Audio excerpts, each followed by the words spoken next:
Hey, what's up guys? Welcome back to Cars with Cuz, and in today's video I'm going to be showing you how to properly do an oil change on your car.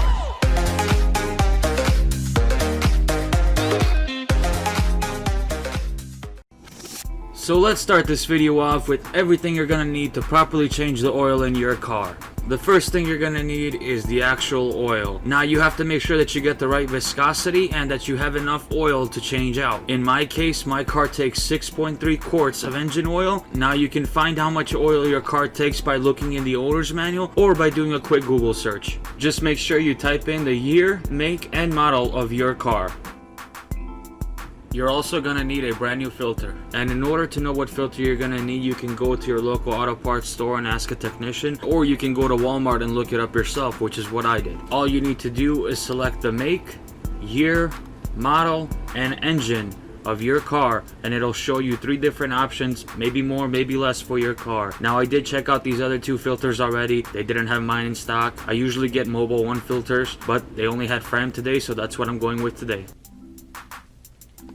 So just grab your filter and then verify that the number on the filter packaging matches what you see on the screen. Up next, you'll need an oil drain pan so you have somewhere to drain out the old oil from your car into without making a mess. You'll also need a socket wrench to remove the drain plug underneath your car to get the oil to flow out. Now you could use a socket wrench with the appropriately sized socket, or you can use a wrench. It all just depends on what you have. And if that oil drain plug is really stuck on there and you can't get it off, then I would suggest using a breaker bar to loosen the bolt. You're also going to need a tool to remove the oil filter. Now this is the one that I use. There are multiple different variations of this tool. Some are specifically made for your car and your oil filter, but this one works the best for me as it works on multiple different styles of filters. You might also need some needle nose pliers, or in my case some hose grip pliers. This is in case your filter might have a seal that needs to be removed, or to put a new seal in on the new filter. These aren't really required, as you could still do it by hand. I just like to make use of my tools. You're also going to need a multi-bit screwdriver to remove some of the Torx bolts underneath the car in order to remove the skid plate. Now this may vary from car to car. Your car might have something else like regular screws, but my car has 2 different size Torx bolts, so this tool is going to work for me. I would also recommend that you get some latex gloves so you don't get any of the oil on your hands or on your skin. And also a roll of paper towels just in case you make a mess. Now for this last little bit, this is something that I just do. You guys don't have to do this to change your oil. So you're just going to need some white tape and a black Sharpie, and I'll show you why by the end of the video. You're also going to need something to lift up your car. Today I'm using ramps, but you can also use a jack and jack stands.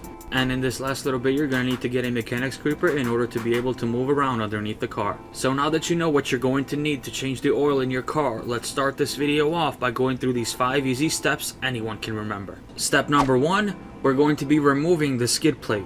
Step number 2, we're going to be unbolting the drain plug. Step number 3, we're going to be draining the old oil. Step number 4, we're going to be replacing the old filter with a brand new one. And in step number 5, we're going to be adding brand new oil. So now that you know these 5 easy and simple steps, it's time to get to work. So let's start changing our oil.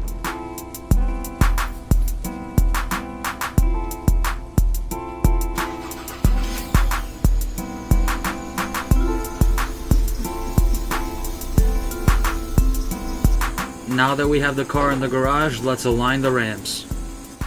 After aligning your ramps, make sure you have enough clearance to get up on the ramps without hitting anything with the front of your car.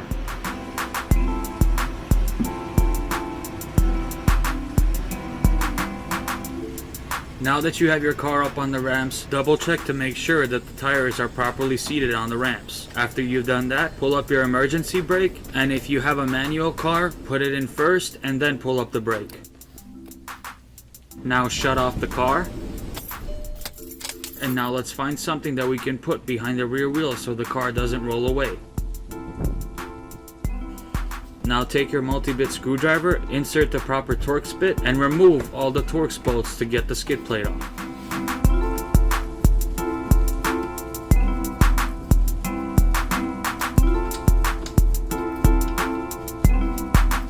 Now grab the skid plate, remove it, and a tip I have for you is to take all the Torx bolts you removed, put them on top of the skid plate, and put it to the side.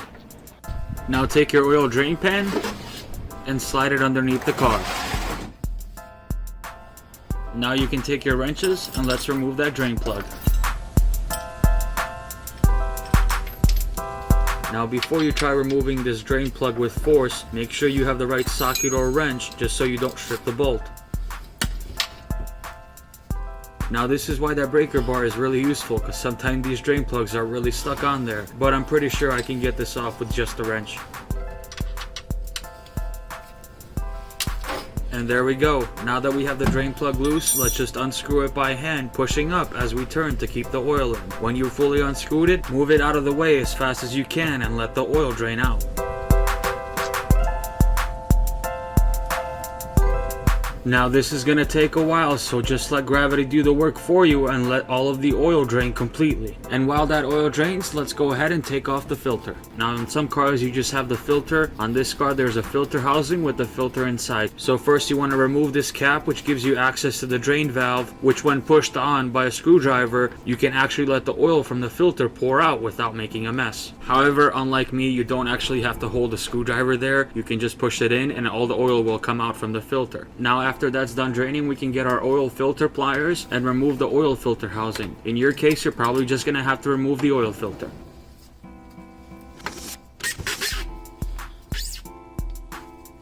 After you've gotten the oil filter housing loose, just unscrew the rest by hand. And this is why I recommend that you wear gloves. Look at all this oil pouring onto my hands. As you can see, the oil is still pouring out. So instead of waiting, let's get our brand new filter and I'll show you how to assemble it. First, you want to start off by wiping down the filter housing, getting it as clean as possible so when you go to put it back in, your hand doesn't keep slipping. Now go ahead and remove the old oil filter. And now you'll see why we needed those needle nose pliers, or the pliers that I'm going to be using, and that's because there's a seal inside here that you have to get out and replace with a brand new one. So just take your pliers and remove the seal. It's that easy. Now unpack your new seal and let's put it in.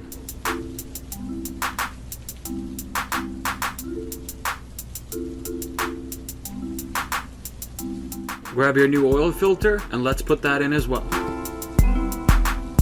And there you go, your brand new oil filter is installed. But before we go put it back on the car, remember that we pushed up the drain valve, so we have to pop it back out before we go install it on the car.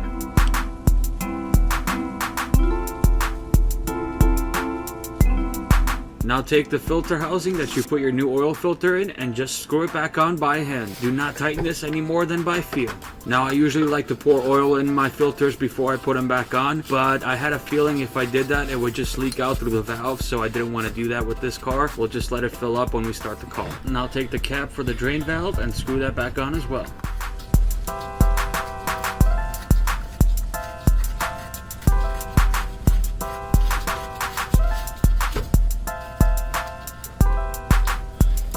And now that all the oil is drained, you can put the drain plug back in. However, it is recommended that you replace the copper crush gasket on the drain plug itself, but since mine's in good condition, I'm going to be using this one again. Hand tighten the drain plug all the way.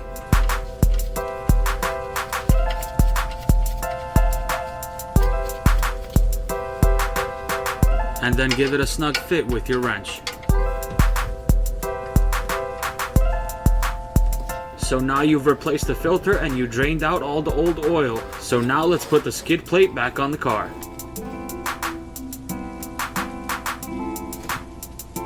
Now it's not a good idea for your skid plate to hang like this, so let's take a Torx bolt and put one in the back so it doesn't break the clips.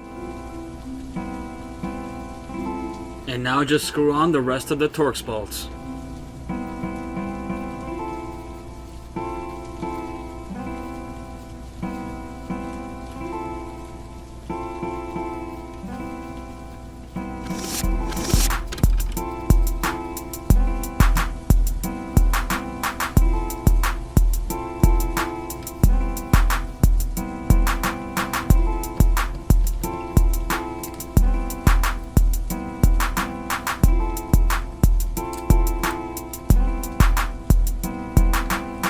Now that we have the oil filter in place, the drain plug is back on, and we have our skid plate back on, it's time to do our final steps, so let's add the new oil.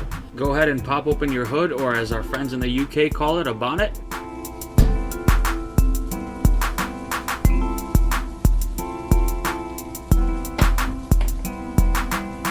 So So where exactly do you pour your brand new oil? It's not this. This is where you check your oil. Instead, you fill the oil here. And before you pour in the new oil, just make sure you clean this up a little bit first.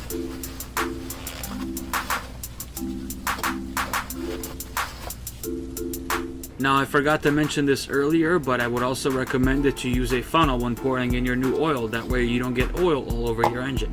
And now get your new oil, and it's time to start pouring it in. And remember, before you do that, you have to know how much oil you have to put in. And if you don't know how much oil you're pouring out, there's a little strip on the side that tells you how much oil you have. And now that you know how much oil you have and how much oil you need, you can start pouring it in.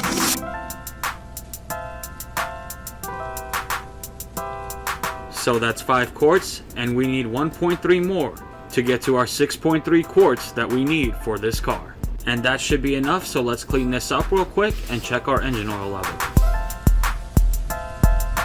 So pull out your engine oil dipstick, wipe off the oil, stick it back in, and pull it out one more time. And then check and make sure that the engine oil is in between the minimum and maximum lines on the dipstick. If you went over, you gotta drain the oil. If you're in between or just at maximum, you're good to go. And there you have it. You've officially changed the oil on your car. So go ahead and close your hood, check for any leaks underneath the car, and for any warning lights that may appear on your dashboard. If all that is good, then I can show you why I use that white tape and that black marker. So the reason I use the white tape and the black marker is so I can know when my next oil change is. And what I do is I take the car's current mileage and then I add 5,000 to it, because I always change my car's engine oil at 5,000 miles. So just take your black marker and write the mileage on there that you're going to change your oil at next time. It should look something like this. Now take the piece of tape that you wrote the mileage on and use scissors to cut out a nice rectangle. Now take the piece of tape and stick it onto your windshield.